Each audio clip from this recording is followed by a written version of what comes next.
ప్రియమైన కుతున్బే, ప్రియమైన సోదరులు మరియు సోదరీమణులు, పిల్లు మరియు యువత్, నేను అమర్దీప్ పి. స్మిత్కిని. ఈ రోజు జూన్ 5వ రోజు.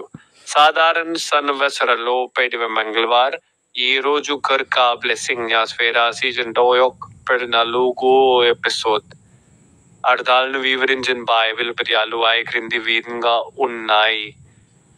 నీతి ఆయోగ్ యొక్క పాలక మండలి సమావేశంలో ప్రధానమంత్రి నరేంద్ర మోదీ శనివారం రాష్ట్రాలకు ప్రాంతీయ అభివృద్ధి ప్రణాళికలను జాతీయ అభివృద్ధి చెందిన భారతదేశం 1000 సంవత్సరం 20 రాష్ట్రాలు మరియు కేంద్ర పాలిత ప్రాంతాల సమావేశానికి హాజరయ్యాయి. కర్ణాటక, కేరళ, పశ్చిమ బెంగాల్, బీహార్ మరియు పుదుచ్చేరి సమావేశానికి దూరంగా ఉన్నాయి. మీరు వెతుకుతారు మరియు మీరు కనుగొంటారు, ఎందుకంటే మీరు మీ పూర్ణ హృదయంతో వెతుకుతారు. అర్థం: ప్రియులను నిజాయితీగా మరియు పూర్ణ హృదయంతో వెతికితే వారు ఖచ్చితంగా ఆయన్ను కనుగొంటారని దేవుడు చేసిన వాగ్దానాన్ని ఈ వచనం చూపిస్తుంది. తన్ను నిజాయితీగా వెతికి తన్ను తెలుసుకోవడానికి ప్రయత్నించే వారికి దేవుడు దగ్గరవుతాడు అనేది లోతైన ప్రోత్సాహం. మన పూర్ణ హృదయంతో వెతకతనంటే మన శోధన ప్రయత్నం లేదా అర్ధ హృదయంతో అందుకొద్దు, కానీ మన పూర్ణ వ్యక్తిత్వాన్ని మరియు భక్తితో ఉండాలి. తన ప్రాణాన్ని ప్రేమించేవాడు దానిని కోల్పోతాడు, మరియు ఈ లోకంలో తన ప్రాణాన్ని ద్వేషించేవాడు దానిని శాశ్వత జీవితం కోసం ఉంచుకుంటాడు. అర్థం: ఇది యేసు యొక్క ముఖ్యమైన ప్రకటన. ఇది స్వీయ త్యాగం మరియు శాశ్వత జీవితం యొక్క విలువను నొక్కి చెబుతుంది. తన ప్రాణాన్ని ప్రేమించి అంతిమ ప్రస్తుత జీవితాన్ని అందం మరియు భద్రతకు అత్యంత ప్రాముఖ్యత ఇవ్వడం మరియు వాటిని రక్షించడానికి ప్రయత్నించడం. అలాంటి వ్యక్తి చివరికి శాశ్వత జీవితాన్ని కోల్పోతాడు.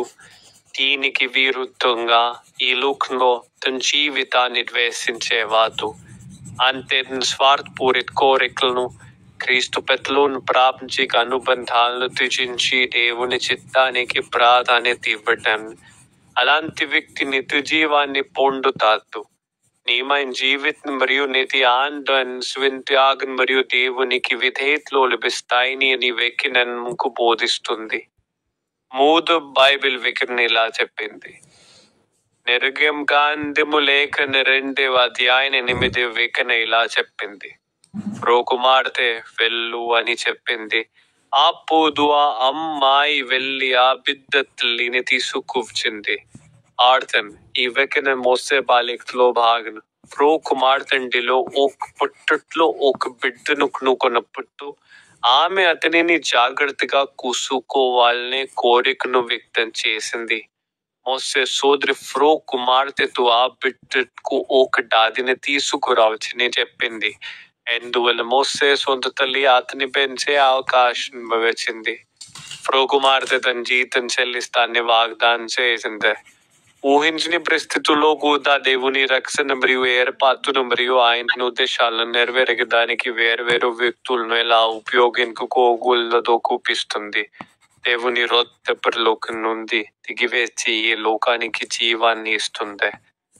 అర్థం: యేసు ఇక్కడ తాను దేవుని రొట్టెగా ప్రదర్శిస్తున్నాడు.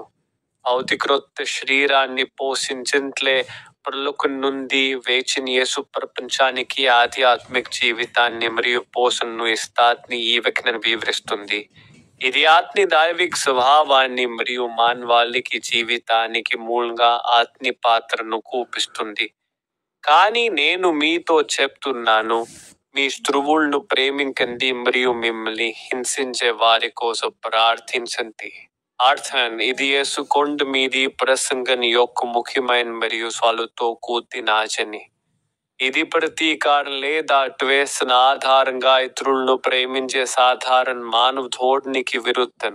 యేసు తన శిష్యులు తమ పొరుగు వారిని మాత్రమే కాకుండా వారిని ద్వేషించే లేదా హింసించే వారిని కూడా ప్రేమించాలని బోధిస్తాడు.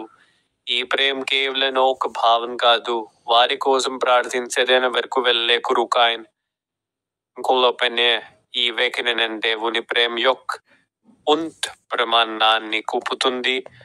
అతను అన్హుల్ పట్ల కుత్తాది కూపిస్తాడు. చివరి బైబిల్ వేకనే మాట్లాడతాడు.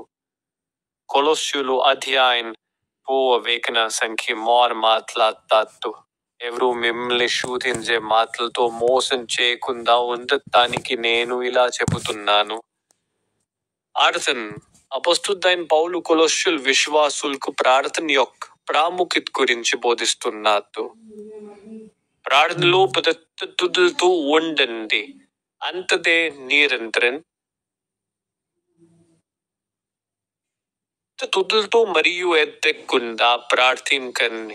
ఇది అప్పుడు జరిగే కార్యకలాపంగా ఉండకూడదు, కానీ జీవితంలో స్థిరమైన అంశం. కార్తిచినట్టు ఆయనలో మేల్కొవగా ఉంటన్నట్టు. అంతదే ప్రార్థన చేసేటప్పుడు అవగాహన మరియు అప్రమత్తంగా ఉండటం మరియు ఎల్లప్పుడూ దేవునికి కృతజ్ఞతను తెలియజేయటం. కృతజ్ఞత ప్రార్థనలో ఒకే ముఖ్యమైన భాగం కావాలి, ఎందుకంటే ఇది మన జీవితాల్లో దేవుని మంచితనాన్ని మరియు ఆయన క్రియలను గుర్తిస్తుంది. నెహెమ్యాలో ష్కట్టాపన్ మరియు దేవునిది. యెషయాలో దేవుని ప్రేమ మరియు రక్షణ యొక్క హామీ మరియు ప్రసంగిలో క్రాల్ యొక్క కోలుకోలేని పరిణామాలు. ఈరోజు స్కాపెండుక్స్గా మనం ప్రభువు సవరణలో ప్రభువును ఆరాధించగలుగుతాము. ఆయన తన జ్ఞాపకార్థన ఆ వేడుకను పునరావృతం చేయాలని తన అనుకులకు పిలుపునిచ్చారు. ఆమె నా యూట్యూబ్ ఛానల్ని మర్చిపోవద్దు.